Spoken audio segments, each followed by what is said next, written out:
Welcome to Digital Transformers, the show that connects you with what you need to build, manage, and operate your digital supply chain.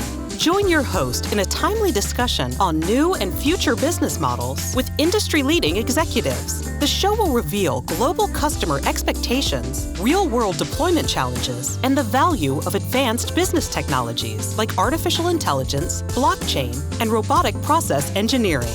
And now, we bring you Digital Transformers. Hello, this is Kevin L. Jackson, and welcome to Digital Transformers on Supply Chain Now. Today, I have the incredible pleasure of teaming up once again with the illustrious Sally Eaves to discuss our perspectives on the RSA Conference in 2023 in San Francisco. Welcome, Sally.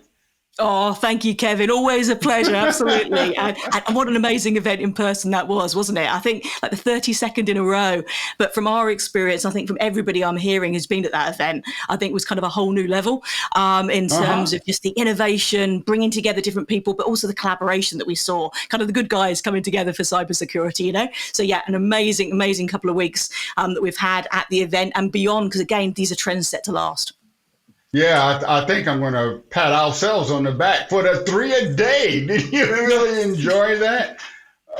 We actually live stream multiple events every day, from the hotel to the booth to the evening recollections at the bar. That was great. We pointed out each day's learnings, the conference highlights, and crucial proof points supporting why we believe AT&T is delivering a new networking standard to their customers. Wasn't that fun? Oh, it was, honestly. And those examples you gave of how we did that, the 3-a-day, I love that. It's going to stick forever, I think. But we took the audience with us, didn't we? And that's what I loved about that. It was kind of starting our day, bringing the audience in, as you said, at the hotel, sessions, kind of our highlights, being at the booth, and then our recollection down at the hotel afterwards. And that's what people do, isn't it? It really is a genuine reflection of an event, but doing that live and being able to share that live and kind of bring everybody with us, I thought was an amazing thing. And also, again, you know, the theme of RSA this year, Stronger Together, I think it really reflected that as well. You know, what we were doing together and collaborating, but also the cybersecurity community as a whole as well. It really felt quite a special moment of coming together. So yeah, loved it. It's a short answer. I think it was actually a very broad together. I mean, in the evenings, I would get comments and emails about, you know, what they saw, and the audience was there with us. It was really amazing. Definitely. And that first day.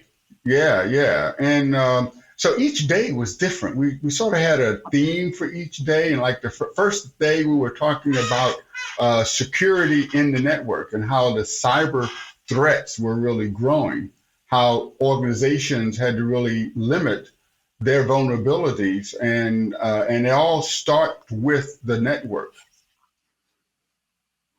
Absolutely. It's so true. And you're right. I think across the 3 days, key points to look at. And I think maybe my first one is around the expertise who knows business. You know, I think we saw that particularly on day one. I think that really supported all we were learning about. I mean, so many interactions up close, you know, at the booth, but obviously in other areas as well. And I think it really reflected as well how AT&T has supported the community. You know, business continuity and planning would be a great example of that. And we got to learn and see, didn't we, firsthand how AT&T supported the kind of the navigation of that experience, and particularly the rapid changes that produced really in the business environment. So really interesting there. A couple of things that caught my eye was, for example, IoT consulting specialists, that expertise and how that really embedded solution development right through, you know, from solution development and the roadmap that produced right through to implementation. So it's massively important, kind of that move from proof of concept right through to mass deployment. And we saw, again, technology, expertise, business, all coming together to deliver that. And we also saw other areas too, didn't we, in terms of customer collaboration, market sensing, but also bringing out expertise externally, such as analyst relationships too. So all of that coming together was definitely some of my kind of highlights from day one. And kind of the result of that, it's that software-defined cloud connections that we got to really drill into, and how that works kind of friction-free, I would say, with AT&T network services. And it gives those two things, security and reliability, hand in hand. And of course, as as well, we got to see how voice and reliable collaboration solutions using cloud was really making a massive difference. And again, that integration piece into the AT&T network made that all happen. So kind of embedded by design springs to mind for me. Well, one of the things customer service is that AT&T really stepped up over the pandemic. In fact, the automations they put into the network resulted in like 97% of all of the managed service requests being resolved in the first interaction.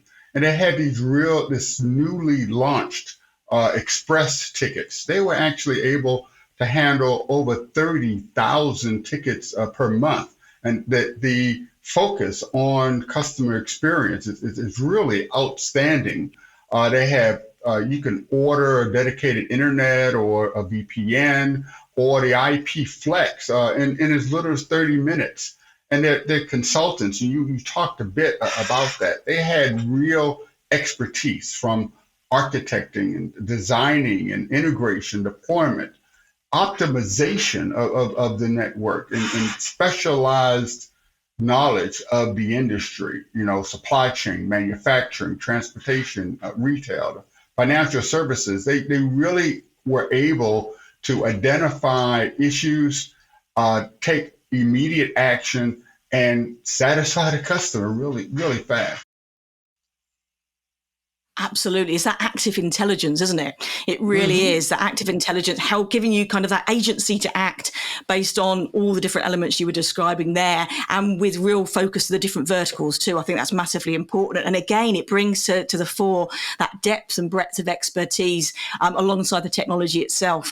And kind of in other words, it's teams that are dedicated to serving the business, isn't it? And again, we've mentioned already about business continuity and planning. And it really was that responsiveness of AT&T alongside network connectivity for work from home or work from anywhere that I think made such a difference. And we talked about proof points earlier as well. And I think the investment that went into this was staggering. And it really shows how that pays off. I think it was around $650 million that went into a network disaster recovery program alone. And again, the difference that made in terms of restorative communications to areas affected by disasters. Obviously, we've had the pandemic, but there's many other examples of world issues at the moment as well. It keeps people connected. It's a massive difference, and hugely important to build trust as well.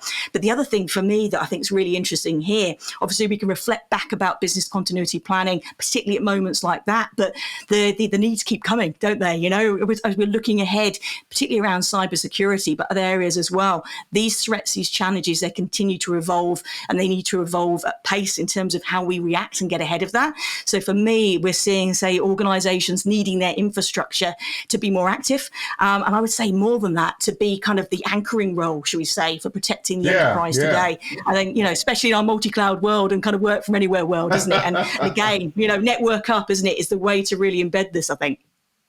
Well, you mentioned this multi-cloud world. I mean, if you have an operating across multi-cloud, it really is the network that enables you to have access to that data. And it was highlighted on day 2.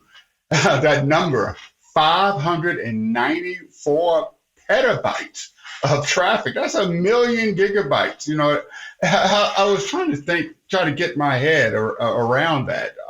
It was like the equivalent of streaming nearly 40 million 2-hour-long movies. And they laid over 60,000 miles of fiber in 2022 alone in the US. So that fiber was actually accessible by over 4 million business locations across the United States. And the mobility network, the highlight of the whole network is security is the way the synergy between the wireless network and the fiber network. With mobility, you get like more redundant connectivity than the industry standard. Absolutely, absolutely. I think the numbers that you mentioned there, Kevin, that 594, I'm never going to forget that one. Absolutely, that's emboldened in my brain. But really, in this particular case, the numbers do say so much, don't they, in terms of demonstrating the investment, but also the impact that's bringing as well. I think for very much it's that phrase that we brought to life. I like to think about this is a new standard for network, that what we're seeing here. And it's kind of also a bit of a tech marriage, I would say, in some sorts as well, because it's fiber, 5G, the perfect pairing, isn't it, that we saw there. And I know there's a lot more stats around this as well, but AT&T has got the largest wireless network in the world. I think it's 288 million people. But also we've got the 10th anniversary here of fiber for AT&T right this year as well. So if we couple all of the wireless network reach and how that's being supported and the coverage that brings, but with the fiber advances as well, again, AT&T is now the largest fiber internet provider. I think 4 million business locations, more numbers there as well, and it's growing. There's a huge evidence base around that. So this coming together, this like perfect pairing, as I like to call it, is really one of complementary strengths, isn't it? It's tech and its coverage combined. And again, supported by massive investment, $140 billion, I think, between 2018 to 2022 alone. So exciting trajectory here, I would say. Well, I think that is really a differentiator for any business that's leveraging AT&T. The way that the wireless accessibility and fiber bandwidth, as well as the redundancy that provides. AT&T has expanded to over 24,000 cities in the United States, and that reliable wireless network covers almost 3 million square miles. And the 5G network, with that rollout, over 288 million people are covered by 5G. Actually, I'm out here in LA right now. So that $5 billion investment in 5G spectrum really is paying off. And as a business customer of AT&T, like I said, that gives you a differentiator in your business. Absolutely. And also when you consider the payoff of that investment as well. So when fiber and 5G come together, again, this is like a multi-decade lifespan. So you're investing in your future and your future readiness around connectivity too. So that's an investment that pays multiple dividends, if you see what I mean. So I think that's really, really exciting. And again, I love the stats you brought to the fore there. Again, I think it really kind of proves what's happening here. And I like to talk about pillars, Kevin, don't you? It's one of my little things when I'm talking about development. But, I've got four this time. Wow. I've got 4 pillars that kind of underpin the different areas that we're talking about. What's underneath this? What's underneath this new standard for networking? And a couple of them we've mentioned a lot already, I think, in terms of that next generation technology, and particularly its integration, and also the nationwide coverage. But there's more areas that we can explore as well. So, for example, the architecture and making sure, by design from conception, it's built for flexibility, but also resilience as well. But also how we need to build in backup, that embedded backup, embedded solutions. And again, I think what we've seen there, bringing those areas together makes a massive difference. And we've seen some amazing benefits from investing in this. One of which is, for example, major outages being reduced, the chance of that by around 35%. So again, really, really interesting development. Another one that really caught my eye too, again, software-defined networking and the use of intelligent routing. And again, it's that quest for agility, isn't it? It's giving that active intelligence to do the right decisions, to really react to customer demands and do that really consistently and reliability. But also the use of newer emergent technologies coming together, say AI and machine learning for network traffic forecasting. And it literally is, I remember this on the day, billions of measurements every single hour that the AT&T network is taking. It's quite staggering. But I think 3 words, it's continual service improvement, isn't it, that's being invested in here, which is fantastic to see. Yeah, and that sort of brings us to, I think it was my favorite day 3. We got to see Teresa Lenowitz again. I tell you, she spoke on the Biz Talks recently, and during that discussion, she really focused on the erosion of IT silos and how businesses really are doing a lot of cross collaboration. And this drives cyber resilience. Back to the whole theme of RSA is better together. I mean, if you are collaborating you can actually improve your cyber security. But key to collaboration is really the network, and network resilience will harden an organization's security posture. Absolutely. As we said before, security is the network, if you see what I mean. I think that's where we're heading. I could not agree more strongly. And particularly when we consider things in terms of constant change and constant raising of expectations and behaviors, and the consistency of increased data traffic and usage as well. Roughly 23% year over year increases in that alone. Wow. And obviously, as we're moving with greater acceleration of 5G, but also to 6G, et cetera, in the future as well, the data volume is only going to increase, isn't it? So how we make the best optimization of that massively. Yeah. Oh gosh. Absolutely critical. And you're right there about Teresa. What an amazing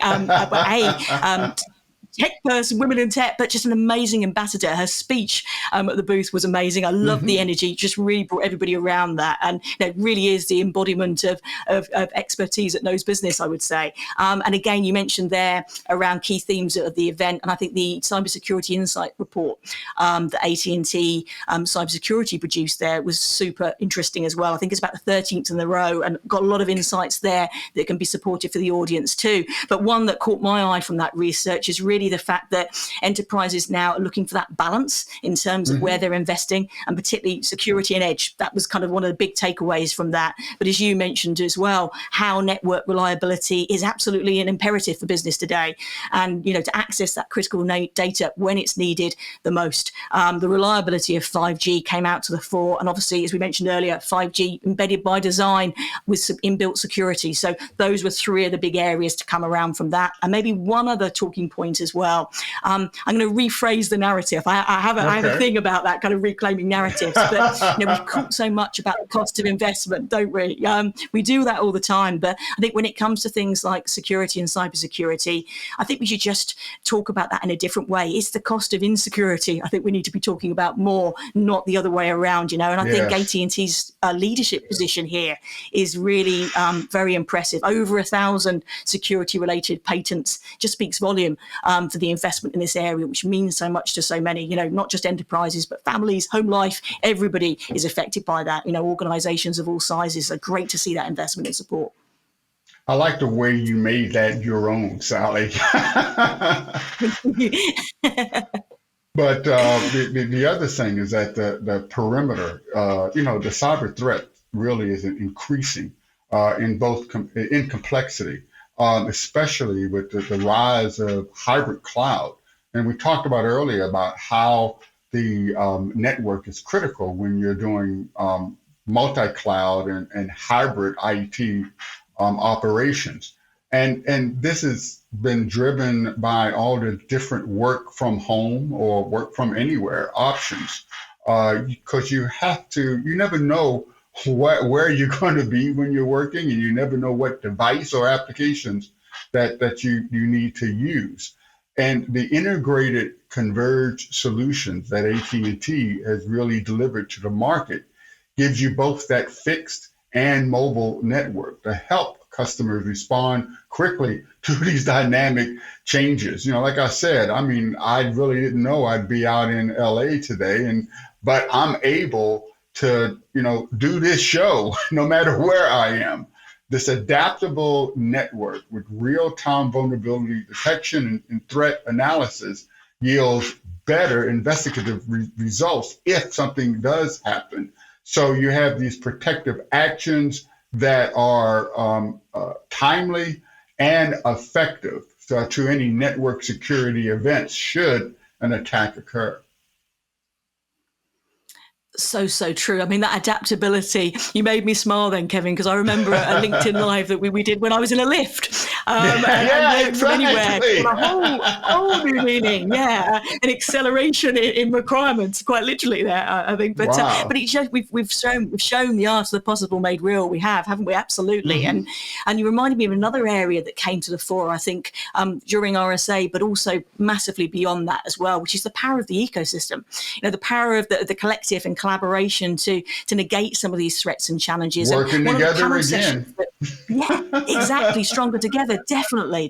And we saw that on one of the sessions, didn't we, that we went to, for example, the XDR session, which was looking Oh, at the impact yes. of security and network operations and the collaboration there. So we had AT&T Business there, but also we had, AT&T Cybersecurity, but also representatives from SentinelOne and Avanti as well. And I loved the collaborative knowledge sharing there. I loved how the alignment of complementary fits came together. And it was a great vision around the future security. So I wanted to mention that too, because again, it's a great example of right organizations coming together, trusted partnership, really benefiting the community and businesses of all sizes. And of course, there was the Bloomberg interview as well, the special report that also came out on day 3.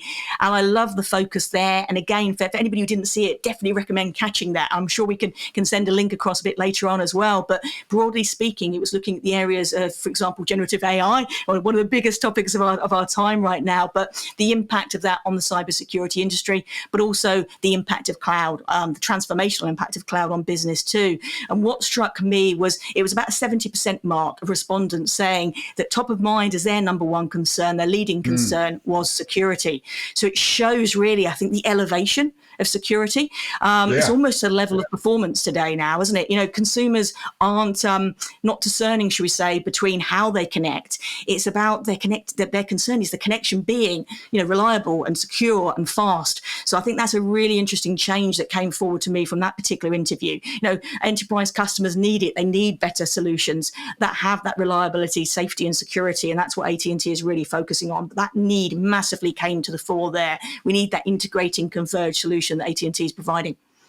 What's really unique, I think, is how AT&T is embedding the security capabilities into the network, and it gives you visibility across both the wireless and the fixed network.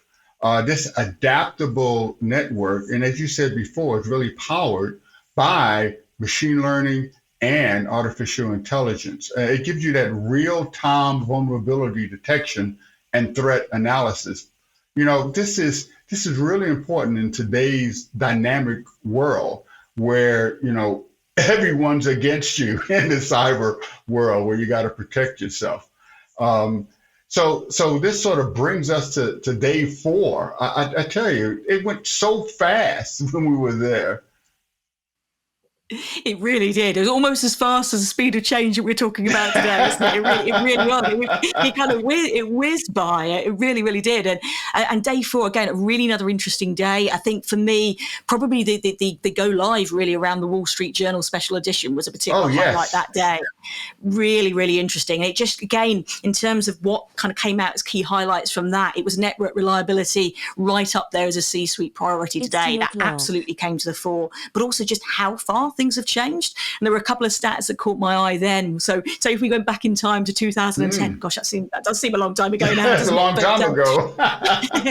it was showing kind of almost half and half. So it was about 51% of enterprises using cloud in some form or another, and most critical applications being kind of locally hosted. So if we go back to 2010, that's where we were. Go back forward, not quite to 2023, but based on that research to 2022, it was 100% of enterprises dependent on that cloud access and also applications too. And alongside that, obviously, as we mentioned earlier, we've got the network requirements going up, more and more traffic, more need for speed, as we mentioned during the event. All of those are just accelerating and coming together.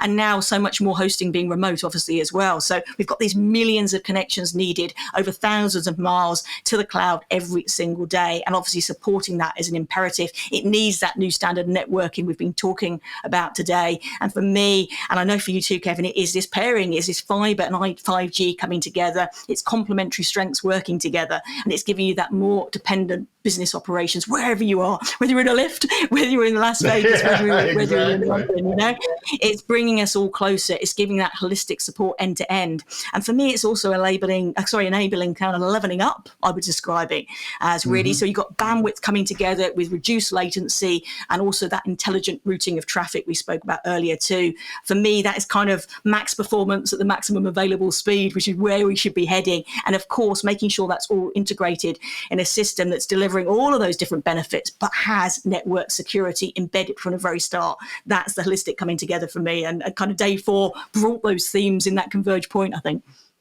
Yeah, you were on the trip to the past, right? Yes. And it's kind of hard to imagine any business not leveraging the cloud today. But because today, if you don't have cloud, you probably don't have business, and if you don't have a network, you don't have access to the cloud. So the thing that RSA taught me was the importance of ensuring that your business has a strong network partner capable of providing that secure and reliable network.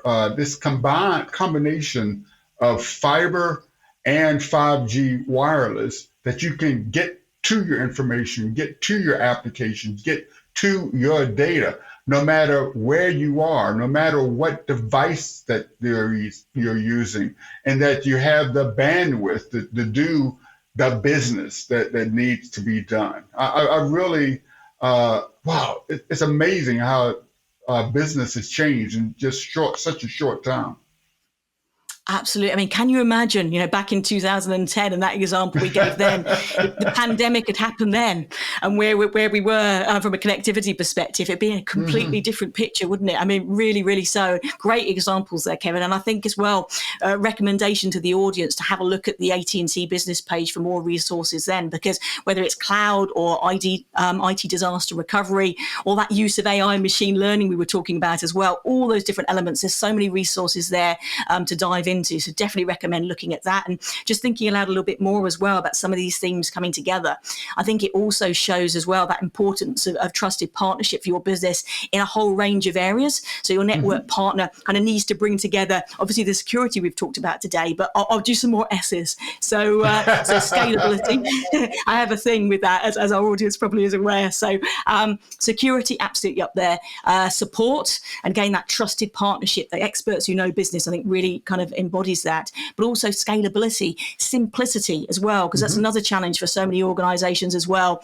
And then I have to mention two that aren't an S, I think, and that would be another S. I think we've seen a lot of examples of that today. I think it's so important, particularly as needs and expectations and behaviors continue to evolve. Whether you're a customer, an employee, a stakeholder partner, we're seeing all that change, and you need to have a network partner that kind of changes with you and helps you grow as you do, and can be react to all these different vectors of change. So really, really excited about that. And I think AT&T Business really generally encapsulates that very vision.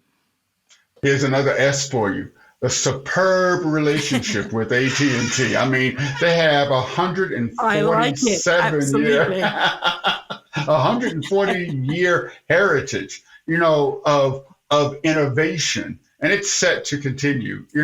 So I really appreciate you taking the time with me to discuss our 3-a-day in San Francisco, Sally. Unfortunately, our time is coming to an end, but I always like to give our guests an opportunity to reach out to the audience so that the audience can reach out to them. So how can somebody get in touch with you if they have more questions about the importance of security in the network? Oh, thank you, Kevin. Always a pleasure. We could always talk for twice as long, if not more, could we? Absolutely. Yes.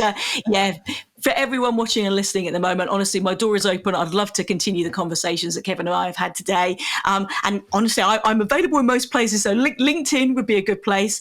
Tomorrow's Tech Today, the podcast, website, and YouTube, and across all social media at Sally Eaves. I got to say, I mean, I love your podcast.